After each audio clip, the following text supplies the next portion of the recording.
अपने ऑफिस पहुंचा, उसको पता चला कि ऑफिस का मैनेजर अब बदल चुका है और सर की जगह पर कोई नई मैडम आई हुई है। अरे विनोद, तुम कल ऑफिस नहीं आए थे, तुम्हें पता है सुभाष सर ने अपनी जगह किसी और को मैनेजर रख लिया है।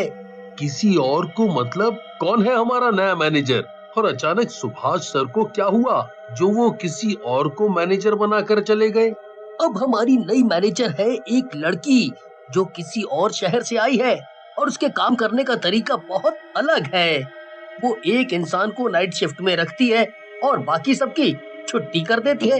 ये क्या बात हुई भाई? एक इंसान क्या करेगा अकेला? ऑफिस में कम से कम 5-6 को रखना चाहिए ना। अब ये तो वही जाने। चलो मैं तुम्हें मिलवा देता हूँ। हेमंत और विनोद वहाँ से अपने नए मैनेजर के ऑफिस की तरफ चले जाते हैं।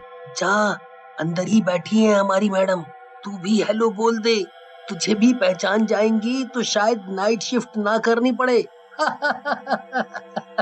विनोद दरवाजा खटखटाकर अंदर चला जाता है। अंदर जाकर देखता है तो एक कुर्सी पर एक सुंदर सी लड़की बैठी हुई है और जिसके टेबल पर उसका नाम वीना रखा हुआ है। हेलो मैडम, आपका बहुत स्वागत है इस कंपनी में। शुक्रिया। तुम विनोद हो ना? जी मैडम, मैं विनोद हूँ। आपको किसी भी काम की जरूरत हो तो मुझे बता दीजिएगा, मैं करवा दूंगा। वो फिर वहाँ से चला जाता है और बीना अपने रूम में बैठकर लिस्ट बनाने लगती है कि कौन किस तरह नाइट शिफ्ट करेगा। रात होते ही संजय को नाइट शिफ्ट करने का नोटिस चला जाता है। अरे यार, आज के दिन ही क्यों? इनको मुझे नाइट शिफ्ट देना था। मेरे घर में आज मेरे बेटे का जन्मदिन है, मुझे घर जल्दी जाना था, फिर भी मैं इतनी देर रुक गया। अब क्या करूं? मैं एक बार जाके मैडम से बात करके देखता हूँ, अगर वो बोलेंगी तो आज मैं तेरी जगह पर नाइट शिफ्ट कर लूंगा और तू घर चले जाना। शुक्रिया दोस्त, मैं भी तुम्हारे साथ चलता हूँ। संजय और रोहित मैनेजर मैडम के पास जाते हैं और उनको बोलते हैं कि वो दोनों आपस में ये शिफ्ट बदलना चाहते हैं। मैनेजर उनकी बात मान जाती है। ऐसी कोई बात नहीं है, जाओ तुम अपने बच्चे के साथ उसका जन्मदिन मनाओ। रात होते ही चारों तरफ अंधेरा छा जाता है। अब तो सारा काम कर लिया, अब निकल जाता हूँ, मैडम को इतना थोड़ी पता चलेगा। इतना बोलकर वो अपना सारा सामान इकट्ठा करने लगता है और घर जाने की तैयारी करता है। तभी अचानक वहाँ पर बीना आ जाती है और उसको जाता देख बोलती है, तुम्हारी नाइट शिफ्ट है ना, तुम ऐसे घर नहीं जा सकते। जब तक मैं तुम्हें ना बोलूं तुम घर नहीं जाओगे। लेकिन मैडम, मेरा सारा काम हो गया है, तो मैं यहाँ बैठ के करूँगा क्या? बीना अपने असली रूप यानी चुड़ैल वाले रूप में आकर गुस्से से उसको बोलती है, मैंने बोला ना तू यहाँ से नहीं जाएगा, जब तक मैं ना बोलूं कोई यहाँ से नहीं जा सकता। तुम कौन हो और तुम मेरी मैनेजर कैसे हो सकती हो? तुम तो एक चुड़ैल हो। मैंने तेरे मैनेजर को मार डाला और उसकी जगह पर आकर बैठ गई। अब तेरी बारी है, जो भी नाइट शिफ्ट यहाँ करेगा मैं एक एक करके सबको मार डालूंगी। इतना बोलकर चुड़ैल रोहित के पेट में अपना हाथ घुसा देती है, जिससे रोहित मर जाता है और चुड़ैल जोर जोर से हंसने लगती है। अगली सुबह सारे ऑफिस वाले आ जाते हैं। अब कल ही मिलेगा मौका रोहित को धन्यवाद करने का। मेरे घर की पार्टी बहुत अच्छी गई, मजा आ गया, और ये सब सिर्फ रोहित की वजह से ही हो पाया है। आज तो वो घर चला गया होगा। अब देखो आज किसकी शिफ्ट लगती है। रात होते ही फिर से मैनेजर का नोटिस आता है और इस बार हेमंत को नाइट शिफ्ट करनी होती है। बताओ, मैंने ही बोला और मुझे ही ये ड्यूटी मिल गई। चलो कोई बात नहीं, एक रात की बात है, कैसे भी हो जाएगा काम। चलो दोस्तों, परसों मिलता हूँ तुम लोगों से। एक बार फिर सब अपने ऑफिस से निकल जाते हैं और हेमंत अकेला ऑफिस में रह जाता है। चुड़ैल उसको अकेला देखकर उसके सामने आ खड़ी हो जाती है। तुम कौन हो? मैं तो यहाँ अकेला हूँ, प्लीज प्लीज मुझे जाने दो, मुझे छोड़ दो, मुझे माफ कर दो। अगर मुझसे कुछ गलती हुई है तो मेरा परिवार है, प्लीज मुझे जाने दो। यहाँ से कोई नहीं जा सकता। इतना बोलकर वो फिर से हेमंत को भी मार डालती है और फिर से मैनेजर के रूप में अगली सुबह आती है। सारे लोग ऑफिस में आकर अपना अपना काम करने लगते हैं। तभी संजय का फोन बजता है। हेलो, हाँ जी, कौन बोल रहा है? अच्छा, आप रोहित के पापा बोल रहे हैं? नहीं अंकल, रोहित ने तो कल नाइट शिफ्ट की थी, आज तो उसको ऑफिस आना चाहिए। क्या वो अभी तक घर नहीं आया? ऐसा कैसे हो सकता है? जी, हेमंत को फोन करके आपको बताता हूँ, उसने भी नाइट शिफ्ट की है ना। उसको पता होगा कि उसके बाद तो कुछ करना नहीं होता। जो रोहित घर नहीं पहुंचा अभी तक। लगता है हेमंत अपना फोन यहीं भूल गया। क्या पता नींद में ये गलती हो गई हो। शायद हाँ, यही हो सकता है। लेकिन रोहित गया तो गया कहाँ? वो तो अपने काम को लेकर बहुत जज्बाती है। वो ऐसे मस्ती करने कहीं नहीं निकलता। मुझे उसकी चिंता हो रही है। चिंता मत करो, मिल जाएगा। एक बार शाम को फोन करके पूछ लेना कि वो आया कि नहीं।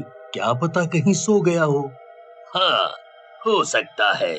और शाम होते होते हेमंत के घर से भी उसको फोन आने लगते हैं। हेमंत भी अपने घर नहीं पहुंचा होता है। यार विनोद, कुछ तो गड़बड़ है। चल, रोहित नहीं पहुंचा, क्या पता कहीं सो गया हो। लेकिन हेमंत भी नहीं पहुंचा और उसका फोन भी यहीं है। जरूर कोई बात है, हमें पता लगाना होगा। हाँ, देखते हैं आज नाइट शिफ्ट किसकी है, उससे ही कुछ पता चल पाएगा। हम छुप जाएंगे यहीं पर और देखेंगे कि ऐसा क्या है जो वो लोग घर नहीं पहुंच पा रहे हैं। विनोद और संजय वहीं ऑफिस में रुक जाते हैं और चुड़ैल रमन को नाइट शिफ्ट करने का फरमान सुना देती है। लेकिन चुड़ैल को विनोद और संजय के बारे में कुछ पता नहीं होता।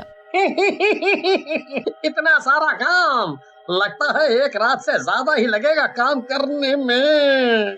तब चुड़ैल अचानक रमन के सामने आकर खड़ी हो जाती है और बोलती है, तुझे यहाँ पर काम करने के लिए नहीं रोका, अपनी भूख मिटाने के लिए रोका है। आज तू मरेगा। ये सब क्या हो रहा है? मुझे कुछ नहीं समझ आ रहा। तुम मुझे मारना क्यों चाहती हो? मुझे मारने में बड़ा मजा आता है। विनोद और संजय ये सब सुन रहे होते हैं। ओह, मतलब ये एक चुड़ैल है और इसी ने हेमंत और रोहित को मार डाला। लेकिन अगर हम किसी को बताएंगे तो कोई हमारी बात पर विश्वास नहीं करेगा। अब हम क्या करें जिससे सबको पता चले कि ये चुड़ैल है और सब हमारी मदद करेंगे इसको मारने में। एक तरकीब है, शायद काम कर जाए। मैं चुड़ैल को जाकर उकसाऊंगा और तुम सबको लेकर बाहर खड़े हो जाना। देखना, अगर वो अपने असली रूप में आ जाती है तो उसका अगला शिकार मैं होऊंगा। इससे पहले वो मेरा शिकार करे, तुम्हें उस पर हमला कर उसको मार डालना होगा। लेकिन हम उसको मारेंगे कैसे? ये कैसे हो सकता है? उसका तो हमें कुछ पता ही नहीं है ना। और अगर मैं लेट हो गया तो वो तुम्हें मार डालेगी। मैं जाकर पता लगाता हूँ कि उसको हम कैसे मार सकते हैं। कुछ ना कुछ तो होगा ही जिससे वो मर सकती है। लेकिन अभी हम रमन को कैसे बचाएं? वो रमन को मार डालेगी। चलो, हम दोनों ऐसा दिखाते हैं जैसे हमें पता ही नहीं है और रमन को निकाल लेते हैं। अभी वो कुछ नहीं कर पाएगी क्योंकि वो एक टाइम पर एक ही शिकार कर रही है। वो दोनों एकदम से ऑफिस में चले जाते हैं, जिसे देखकर चुड़ैल अपना असली रूप बदलकर वीना के रूप में आ जाती है और रमन को धीरे से बोलती है। रमन बहुत डर जाता है और बिल्कुल चुप हो जाता है। क्या हुआ? तुम लोग यहाँ क्या कर रहे हो? हम रमन को लेने आए हैं। उसकी माँ का एक्सीडेंट हो गया है, इसको जल्दी ही चलना पड़ेगा। नहीं, ये नहीं जा सकता। इसकी ड्यूटी है आज, ये यहीं रहेगा। ऐसे कैसे हो सकता है मैडम? उसकी माँ है वो। चुड़ैल सोचती है कि उसका राज नहीं खुलना चाहिए और रमन को उसने समझा दिया है, इसलिए वो रमन को जाने देती है।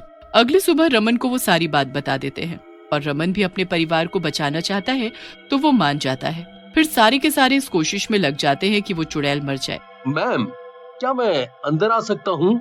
हाँ, आ सकते हो। क्या हुआ? हाँ तो मैम, मैं ये बोलना चाहता हूँ, आज से कोई भी नाइट शिफ्ट नहीं करेगा। ये सुनकर वीना मैनेजर को बहुत गुस्सा आता है और वो अपने असली चुड़ैल रूप में आ जाती है। तुम कौन होते हो ये फैसला करने वाले कि कौन नाइट शिफ्ट करेगा और कौन नहीं? तभी विनोद की नजर चुड़ैल के गले में लटक रहे उस लॉकेट पर पड़ती है। वो चुड़ैल विनोद का गला पकड़कर ऊपर उठा देती है। विनोद बहुत डर जाता है, लेकिन संजय, रमन और बाकी लोग देख रहे होते हैं। विनोद जल्दी से उसका लॉकेट खींचता है और उसको उठाकर संजय की तरफ फेंक देता है। मेरा लॉकेट मुझे वापस कर दो, मेरी शक्ति जा रही है। शक्तियाँ तो तेरी जा ही रही है, बस अब तू भी कुछ ही पल की मेहमान है, फिर तू भी चली जाएगी हमेशा के लिए। संजय और रमन जल्दी से उसको तोड़ने लग जाते हैं, पर वो जल्दी टूटता नहीं है। लेकिन ये सारे मिलकर उसको तोड़ते हैं तो एकदम से बहुत सारी रोशनी के साथ वो टूट जाता है। चुड़ैल बहुत तेज चिल्लाती है। उसी के साथ वहाँ वो राख बन जाती है और बाकी सब शांति की सांस लेते हैं